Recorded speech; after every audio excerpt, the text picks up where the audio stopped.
Radhe Radhe everyone, welcome back to my channel Pravah the flow of knowledge.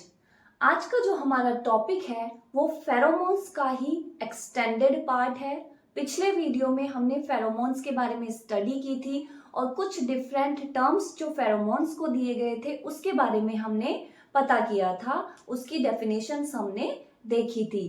आज जो हम पढ़ने वाले हैं वो है फेरोमोन्स के टाइप्स। जो फेरोमोन्स जैसा कि आपने पिछले वीडियो में डेफिनेशन पढ़ी थी कि केमिकल सिग्नल्स जो एक ऑर्गेनिज्म के द्वारा रिलीज किए जाते हैं जिसकी वजह से दूसरे ऑर्गेनिज्म के बिहेवियर के अंदर हमें चेंजेस देखने को मिलते हैं, तो उसको हम फेरोमोन्स कहते हैं।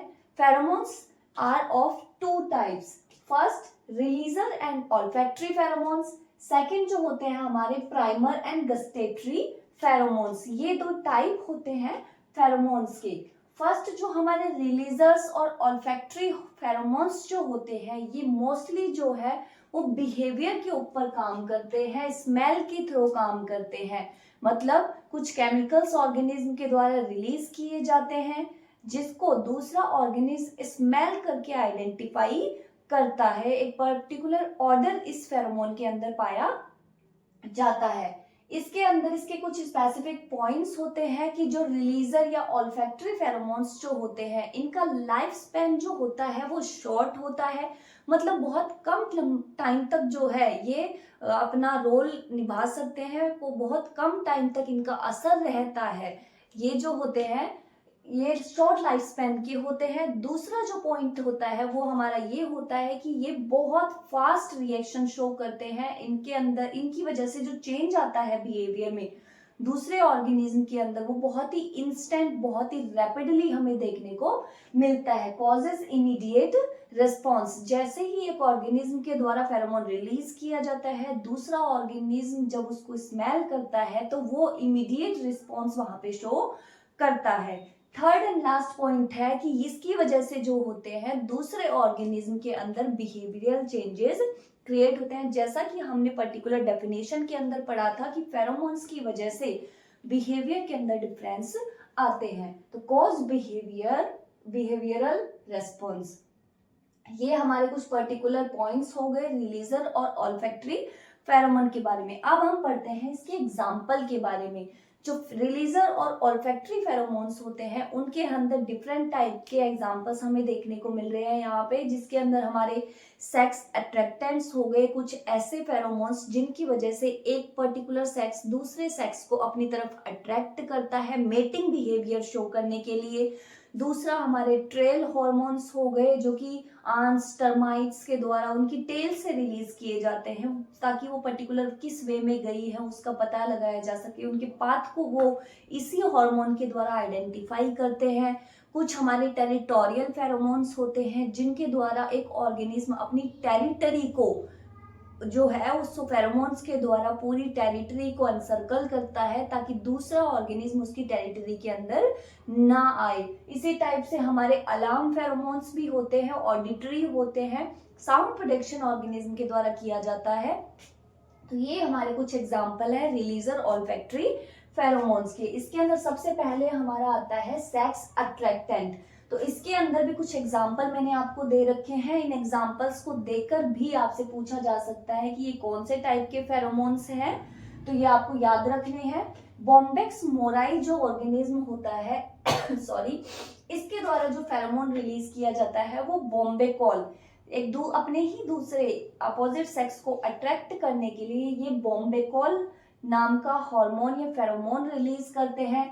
जिप्सी मोथ जो है वो जिप्ल्यूअर हार्मोन रिलीज करता है, फेरोमोन रिलीज करता है अपोजिट सेक्स को अट्रैक्ट करने के लिए। सैवेट जो होते हैं वो सैवेटोन नाम का फेरोमोन यहाँ पे रिलीज करते हैं। मस्क डियर जो होता है वो मस्कोन नाम का, जो कि मोस्टली मस्क पिरामिडिन जो होता है इसका कंपोजिशन होता है। ये फेरोमोन्स जो होते हैं इन ऑर्गेनिज्म के द्वारा अपोजिट सेक्स को अट्रैक्ट करने के लिए रिलीज किए जाते हैं। इसके बाद आता है हमारा trail hormone. Trail hormone ants termites के अंदर हमें मोस्टली देखने को मिलता है। जो सोशल एनिमल्स जो होते हैं उनके अंदर हमें देखने को मिलता है।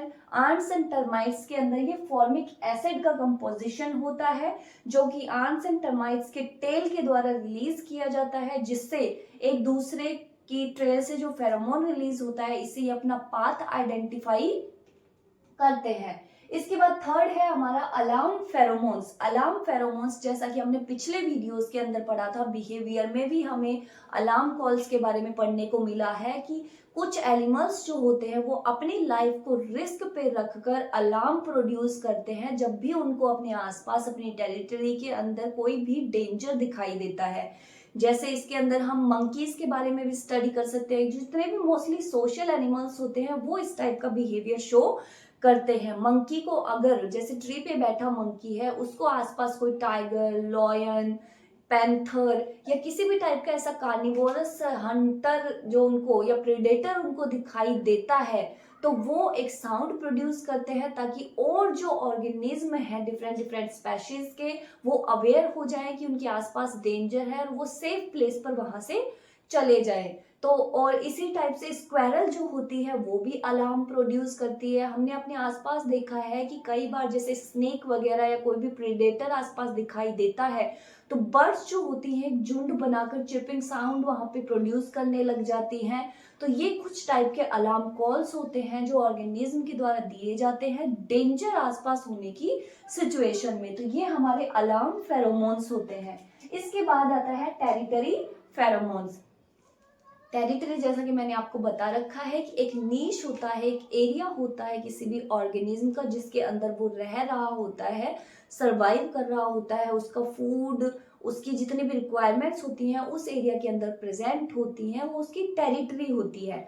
तो टेरिटरी को मार्क करने के लिए डिफरेंट डिफरेंट ऑर्गेनिज्म जो होते हैं वो डिफरेंट डिफरेंट वे में उसको मार्क करते हैं, जिसके अंदर जैसे खुद अपने नेल्स रिलीज करना, अपने हूफ्स जो खुर होते हैं ऑर्गेनिज्म के वो रिलीज करना, वहां पे फुटप्रिंट्स छोड़ना, यूरिनेशन भी एक तरीके का टेरिटरी को मार्क करने का तरीका होता है। फीकल मैटर, अपनी टेरिटरी की बाउंड्री पे फीकल मैटर रिलीज करना, या फिर कुछ ऑर्गेनिज्म आपने देखे होंगे अपने आसपास जो भी उनकी टेरिटरी के आसपास प्लांट्स वगैरह होते हैं वहां पे अपनी बॉडी को रब करते हैं, जिसकी वजह से स्पेसिफिक स्मेल या फेरोमोन वहां पे रिलीज होता है, जिससे ये दूसरा ऑर्गेनिज्म आइडेंटिफाई कर सके कि ये उस ऑर्गेनिज्म की टेरिटरी है, इस यहाँ पे वो ना जाए।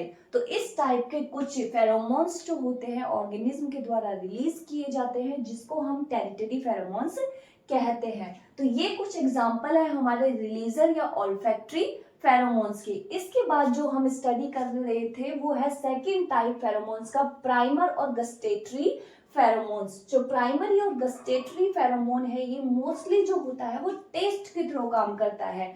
इस फेरोमोन को जो ऑर्गेनिजम्स होते हैं वो टेस्ट करते हैं, एनगल्फ करते हैं, वो उनकी बॉडी के अंदर जाता है, इसके बाद वो अपना रिस्पॉन्स शो करता है। जो ये रिलीजर प्राइमर और गस्टेटरी फेरोमोन्स जो होते हैं ये, इनकी लाइफ स्पैन जो होती है बहुत लंबी होती है, लंबे टाइम तक ये अपना इफेक्ट शो करते हैं, लेकिन इनका जो इफेक्ट शो करने की टाइमिंग है वो स्लो होती है। एक डिलेड रिस्पॉन्स जो होते हैं वो ये शो करते हैं। मतलब अगर किसी ने उस फेरोमोन को खाया है, उसकी बॉडी में वो फेरोमोन उसके टेस्ट के तौर पे गया है, तो उसको अपना रिस्पॉन्स शो करने में काफी लंबा टाइम वहां पे लगता है। इसके बाद थर्ड जो पॉइंट होता है हमारा इस प्राइमर और गस्टेटरी फेरोमोन का, वो ये होता है कि ये जो अपना इफेक्ट शो करता है वो डेवलपमेंटल बेसिस पे करता है। हमारे प्राइमरी हार्मोन्स जो होते हैं, रिलीजर और ऑल्फैक्टरी फेरोमोन्स जो होते हैं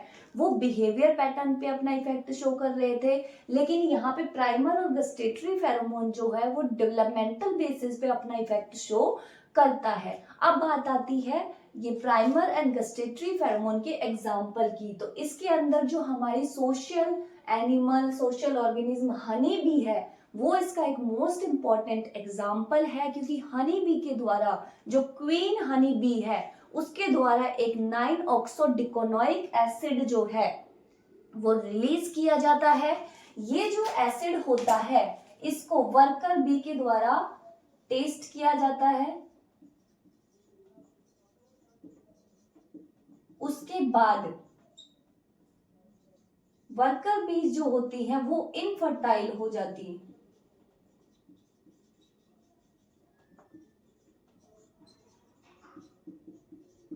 वर्कर बीज जो होती हैं वो इनफर्टाइल हो जाती हैं इस पर्टिकुलर फेरोमोन को टेस्ट करने के बाद में, लेकिन उसको थोड़ा लंबा टाइम लगता है।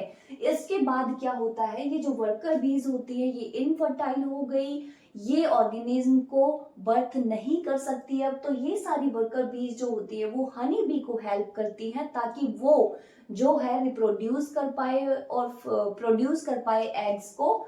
तो और उसके एग्स के जो आफ्टर बर्थ केयर जो होती है उसमें भी ये वर्कर बीज उसकी हेल्प करती हैं। तो ये होता है हमारा प्राइमर और गस्टेटरी फेरोमोन्स। तो आज की वीडियो में हमने फेरोमोन्स के टाइप्स के बारे में स्टडी की, उनके एग्जांपल्स हमने देखे हैं। एग्जाम पॉइंट ऑफ व्यू से फर्स्ट ग्रेड हो गया, बीएससी एमएससी के अंदर हो गया, कोई भी कॉम्पिटेटिव एग्जाम जिनके अंदर साइंस आती है उनमें ये फेरोमोन्स के एग्जांपल्स को लेकर आपसे क्वेश्चंस पूछे जा सकते हैं। सो ये मैंने आपको बता दिए हैं। So that's it for today's video, and if you find my video helpful in any way then please like, share and subscribe. Thank you.